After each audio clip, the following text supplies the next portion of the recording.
ভালো ইট চেনার প্রধান উপায় হচ্ছে ইটের সাউন্ড কোয়ালিটি। দেখেন এখানে ইটের যে সাউন্ডটা হচ্ছে এটা মেটালিক সাউন্ড বলা হয় আর কি, মেটালিক সাউন্ড। আর দ্বিতীয়ত হচ্ছে ইটের শেপ এবং কালার, এই দুটোই খুবই গুরুত্বপূর্ণ।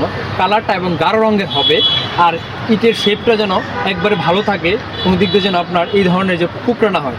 এটা কিন্তু মোটামুটি 1 নাম্বার ইটেই ধরা যায়, কারণ ইটের সাউন্ডটা কিন্তু মেটালিক সাউন্ড। কিন্তু আমরা ইটের যখন ফিল্ড টেস্ট করি সেক্ষেত্রে গলত সৃষ্টি হয়। যেমন দেখেন এখানে ইটের যখন ফিল্ড টেস্ট করতে যাই, দেখেন এটা যদি আমরা ফিল্ড টেস্ট করি এটা কিন্তু ভেঙে যাবে। ভেঙে যাওয়ার 2-3টা রিজন এবং কারণ হবে। এই যে দেখেন এটা ভেঙে গেছে। এটা ভেঙে যাওয়ার কারণ হচ্ছে এখানে মূলত আরসিসির মধ্যে ফালানো হয়েছে, সেই কারণেই এটা ভেঙে গেছে।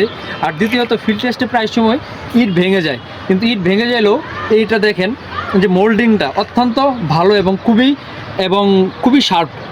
আর এই ইটের সাউন্ড তো আগেই বললাম, ইটের সাউন্ড অত্যন্ত ভালো ছিল এবং কালারটা গাঢ় রঙের ছিল এবং এটার শেপটা ভালো ছিল। সেই ক্ষেত্রে আমরা ধরে নিতে পারি এইটা হচ্ছে 1 নাম্বার ইট।